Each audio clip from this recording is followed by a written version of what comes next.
Оқушылар, бүгінгі біздің сабағымыздың тақырыбы электр тоғының жұмысы мен қуаты, электр тоғының жылулық әсері және Джоуль-Ленц заңы. Бүгінгі сабағымыздың мақсаты тоқтың жұмысы мен қуатын анықтайтын формуланы және Джоуль-Ленц заңын меңгеру. Есептеулерде тоқтың жұмысы мен қуатын және оларға тәуелді шамаларды анықтауды, Джоуль-Ленц заңын қолдануды үйренеміз. Және оқушыларды ұқыптылыққа, дәлдікке және өз бетінше еңбектенуге тәрбиелеу.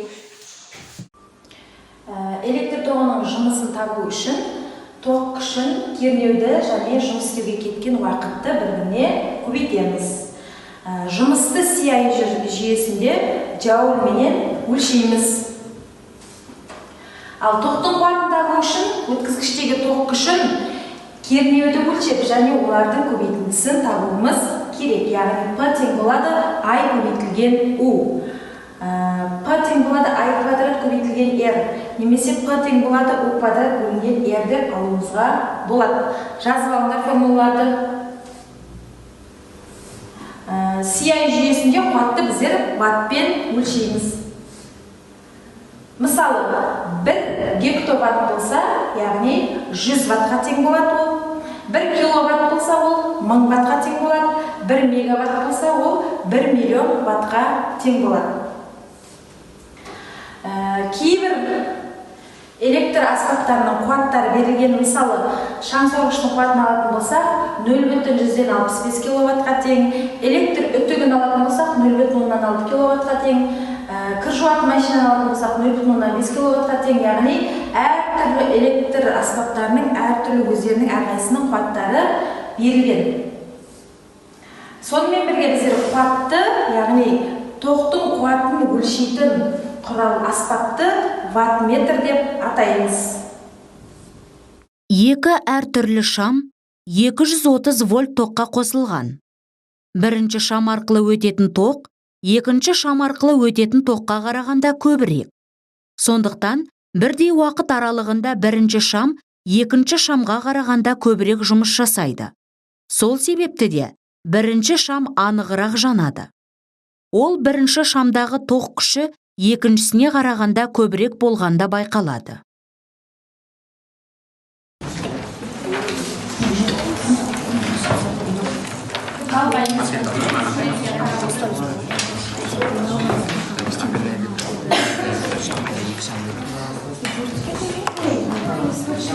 Қай бізге вольт керек? Вольт.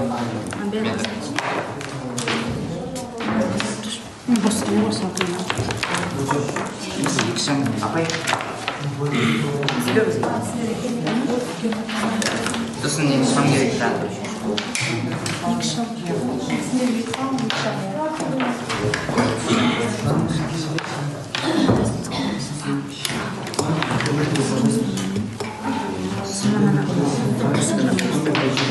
Суретке қарап, алғайын.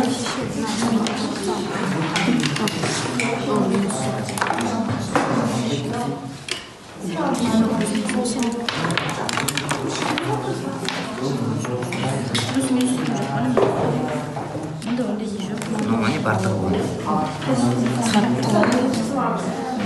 Болды.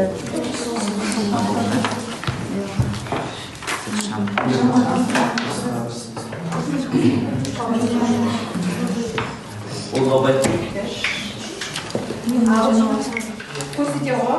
Айта ғой. Суретті не берген? Бұл жерде бізде суретте X деген шам. Амперметрге келген. Дұрыс. Бірінші топ жақсы. Келесі. Болдық па? Болдық па? Жалғаттық па? Айта қойыңдар. Қалай жалғадыңдар? Неге жалғандар?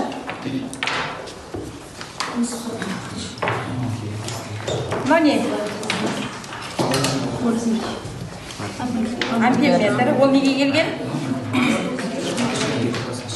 Кілтке келген. Кілт неге келген? Тоқ көзіне келген. Тоқ көзіне келген. Шамға келген.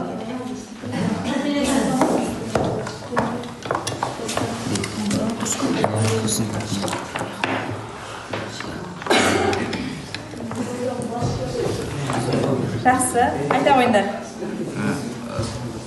Қалай жалғау мынау? Қалай жалғанған? Параллель жалғанған дұрыс айтасыздар. Өйткені вольтметр бізде параллель жалғанады, иә? Айта қойыңдар.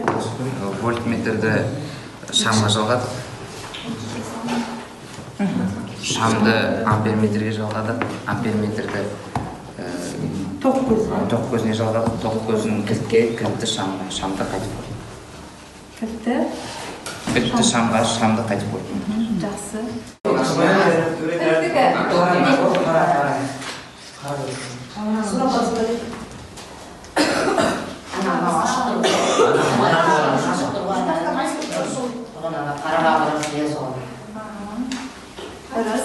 Келесі шамдығы X. шамдығы қайсысы? Иә. Келесі батареянікі плюс минус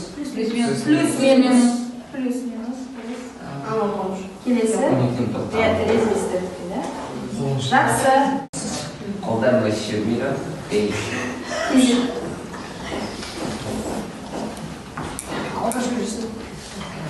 Күн батареясы.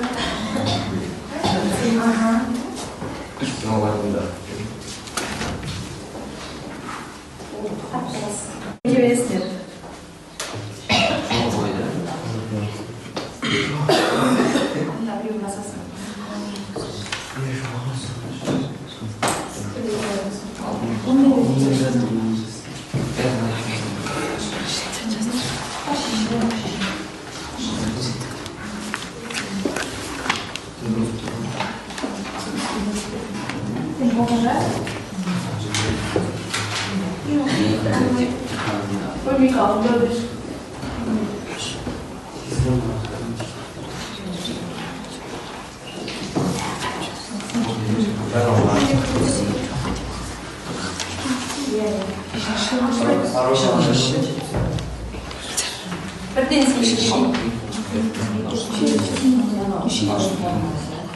Так, Бағдәулет, Шыңғысхан, Гүлзат.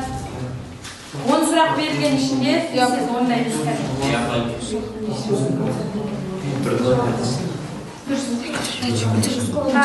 Қалғандар.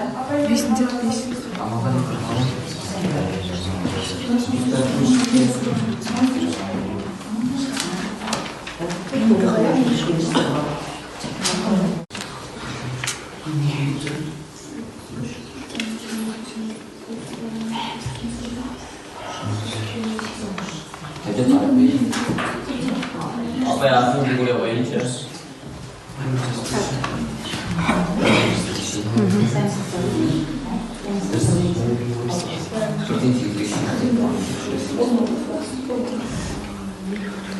Apa itu aku boleh wain sih?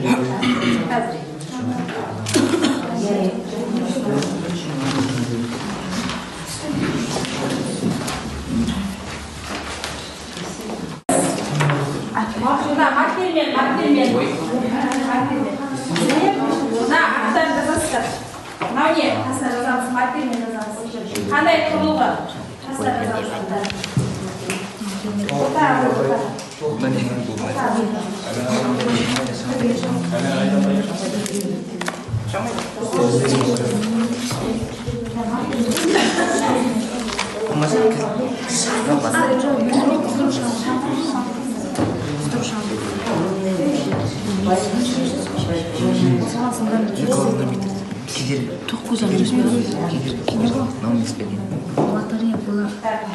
Тұрғанақта біреуі дұрыс емес, қалған дұрыс.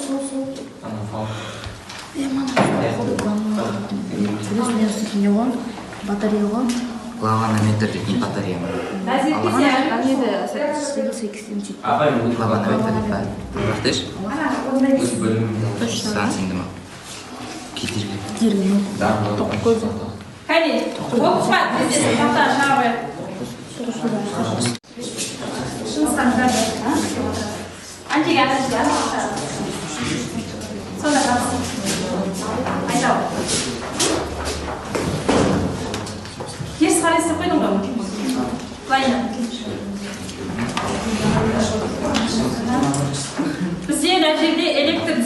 берілген. Аттарын айта қойыңдар. Шам.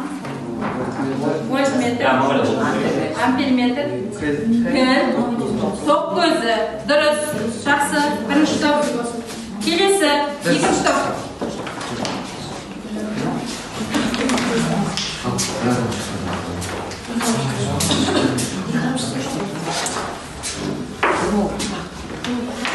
Алдынан айтыңдар. Жалғастым. Айта ғой. Бірінші не? Электр тоғы деп зарядталған бөлшектердің үздіксіз қозғалысы дейді, дұрыс па? Дұрыс, иә? Келесі.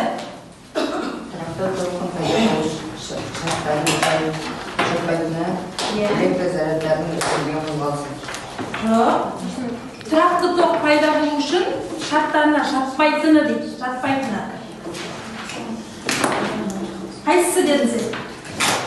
Д деп қойыпсың ғой өзі. Д деген не? Электр зарядтарының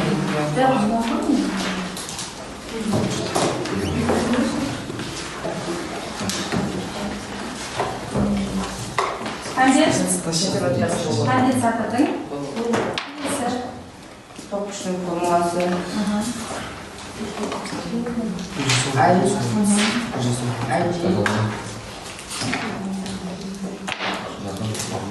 Q бөлінген. Келесі. Дегеннің өлшемдері 10. Сирек бөлігі үшін 10 заңы С. Q бөлінген U. I тең. U бөлінген R. U бөлінген R. I тең. U бөлінген R. Жақсы. Отыра ғой. Тақтаға шыққандарға кімдері шыққандар? Оқушылар, енді сіздерді бүгінгі сабағымызбен бағалайтын болсақ, бүгін сабаққа жақсы араласқан Шыңғысханға өте жақсы қоямын. Бере ғой. Елдосқа өте жақсы қоямын, сабаққа жақсы араласқан. Дарынға жақсы қоямын, сабаққа жақсы араласты. Нұрбекке жақсы қоямын.